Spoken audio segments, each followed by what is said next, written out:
SF Raze is a pretty low level. SF plus Shaker is just, yeah, again, weak lane. Shaker doesn't want to trade right clicks, generally speaking, so it does feel like both side lanes are lanes TSM can win. We'll see if they can do that. As we just take a quick peek into mid, Braille against Mikoto, Puck versus Pango. We've seen this matchup plenty of times. You know, Puck later on definitely has ways to handle the Pango, but early on when you've got Swash, Shield Crash, the Blightstone, Puck can definitely suffer if it gets clipped by the Swashbuckle from time to time. Yeah, I think is a lane, at least initially, both will get some good farm in. Probably not seeing a huge kill threat outside of these support rotations. I kind of agree with what you said. I think we're in for a lot of these movements early on because both Pango and Puck are going to be wanting these early bottles, playing around power runes. So it is a mid matchup where both heroes want supports to come and play around them. Yeah, like you said, when the side lanes are so weak, you know, these players, they want to feel strong. Going into mid lane, getting runes and stuff, I'll definitely unlock their capabilities. Yeah. I think particularly the like 4 or 5 minutes in, though. Yeah, the Rubik and Shaker are two that are going to have a lot of freedom to move this game. I don't think Rubik is going to have to stick to this Dawnbreakers lane too much, and Shaker, well, you know, you're Shaker. There's only so much you can do in a lane, so securing runes is often one of the better things you can do to impact an early game. Yeah, like right now, getting a pull off on the other Shaker, leaving Savage alone to deal with the creep wave, and Moon going to unblock the large camp. Oh, nicely done by Q, though. Gets in the way, blocks it back up, making sure there's no large camp pull for Moon to play with. So they will get the equilibrium under that tower. In fact, both Radiant side lanes getting that equilibrium in their favor. Yeah, these are the lanes I thought could be weak points a little bit for them, but pulling waves behind top tower, and SF, you know, doing fine. SF is a strong lane. There's a big reason why, you know, we're seeing more and more of this hero, so it does feel like Talon have done a good job making sure that these lanes go well for them. KP is going to have his boots and another set of tangos ferried out to him. And Hyde going to drag another creep wave back, so Dubu is undying. He wants that long lane to chase people, spam decay, not being given it. Tries the large camp pull to try and drag things back, but he doesn't have access to his small camp yet. I haven't seen fully how it happened up top, but Talon are crushing this lane. Like the fact they got that wave behind tower, and it wasn't usually there's like a support there to contest those last hits, which I feel like should be the Undying, but there wasn't. And KP was denying range creeps. Dubu wasn't getting like off really pull camps to fully bring the wave back. So it does feel like this top lane has been really overplayed by Talon in terms of how well they're doing. I guess that Fisher block you mentioned at the very start helped out, right? Well, Q down bottom could be in some trouble. Yeah, getting dragged back. A few more hits here. The Rubik not able to finish it. That is stick there. And Savage, well, he's going for it, but it's actually KP that gets first blood. Saberlight dying bottom to the Fisher, and the clicks out from Savage. So the first 2 kills of the match going the way of Talon. You see the Clock SF, you see the Tusk SF, and Shaker SF, similar idea. And then range support with the Doom. So, and also just range support against Undying. Like sending Shaker top would have been suicide. Oh, nice Fisher. Allow for the enchant totem and the raises from Savage. Needs one more from range and another touch from Q, but Moon Meander with the Fairy Fire. Brown boots up, so he's faster than the Earthshaker, but there's 3 more seconds for a Fisher. There should be another kill as long as Q can, yeah, open up for the raise from Savage. A lot of time chasing, but and he's not likely going to want to just blink in on the back lines on it to a sniper without much follow-up. TSM. KP breaks the smoke. That's the coil, turn with a BKB. Solar Guardian comes from Saberlight. And now his turn to get doomed up, while Savage gets some big clicks in there. It looks like Saberlight going to get healed up by Dubu, leaving Undying to fall near that enemy Ancient's area. A little bit risky, but at the same time, TSM are not in the neighborhood. They do scat it out, send in the puck orb, and it's being pinged out. It looks like Talon are going to second guess this.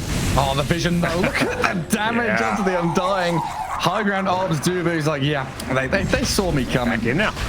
No Undying, no Tombstone, but here comes the rest of TSM. They're kind of looping around. Are they going to get here in time though? Roshan, what? 3,000 They see him coming HP again? remaining.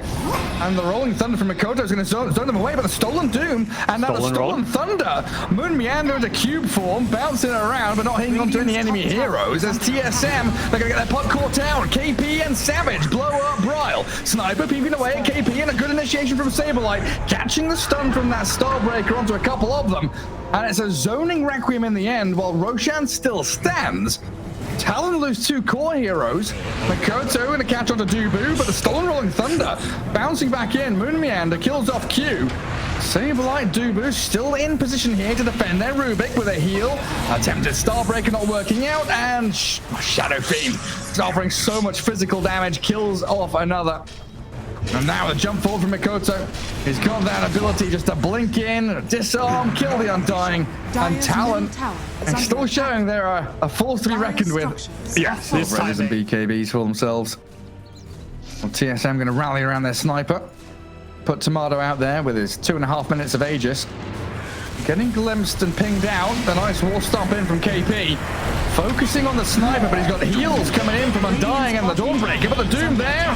He's going to focus down Saberlight while the Hyde dies and buys back. The Requiem wound up, but missed time from Savage. Tomato stomped though. The chain stuns, maybe a save in, but Q will land. A nice jump in with the Enchant Totem stun. And TSM being pulled apart.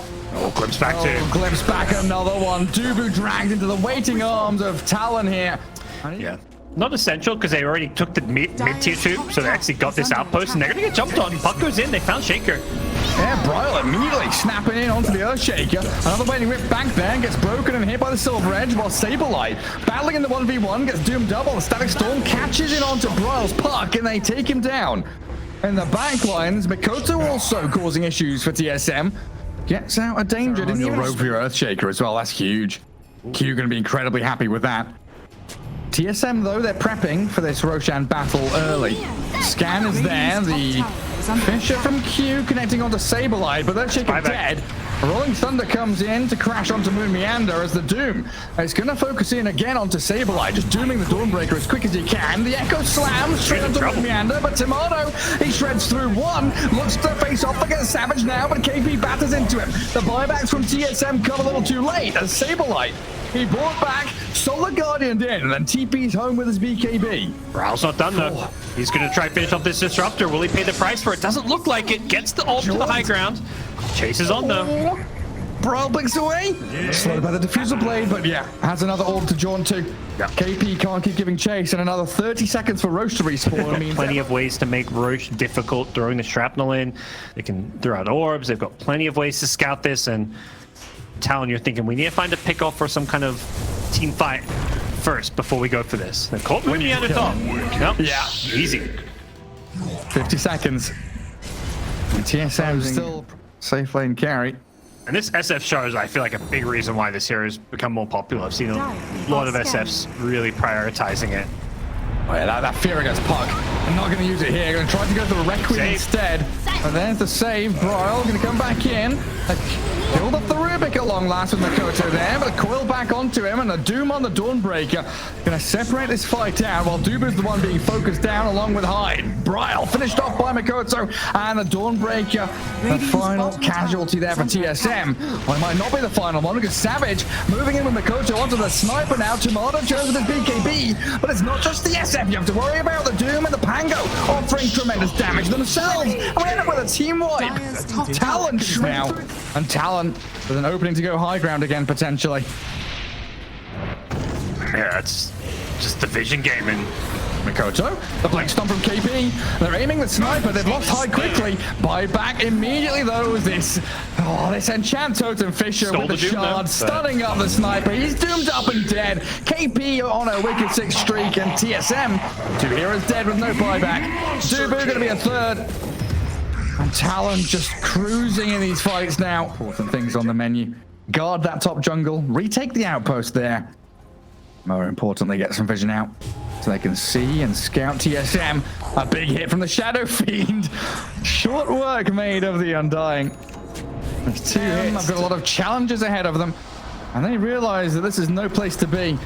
Time to fall back and find a more favorable place to sit. Dubu does get a high ground tombstone, but the rest of his squad have already turned tail to run away. The double doom, they're all over the place. He's got the AoE doom. That's what the noise is. Aghanim Scepter up on KP, chasing forwards. Refreshes up now. The self-doom. I heard the noise twice and I was like, he double doomed someone, but there's no one nearby. What's going on? Talon, small, smoking up top. They're going to find Saberlight. He's all out in the open. Gets the BKB off before the chain stun, though. Q there trying a little harder than maybe required to overlap his stuns, but they've got the catch regardless. Bit of life still out of the Dawnbreaker now, but the SF into the back blows up the Rubik. Dawn's still alive, but not for long. It's Savage with the double kill, and 2 heroes dead with no buyback. Means the Fisher into Rolling Thunder, beautifully executed onto the puck, and the Doom finally sniper in the back forces the GG out of TSM. The Aghanim's Doom making an appearance here in the late game, and very convincing game in the end from Talon. I mean, there were a few moments where things, you know, there were like TSM got like defended some of their objectives, and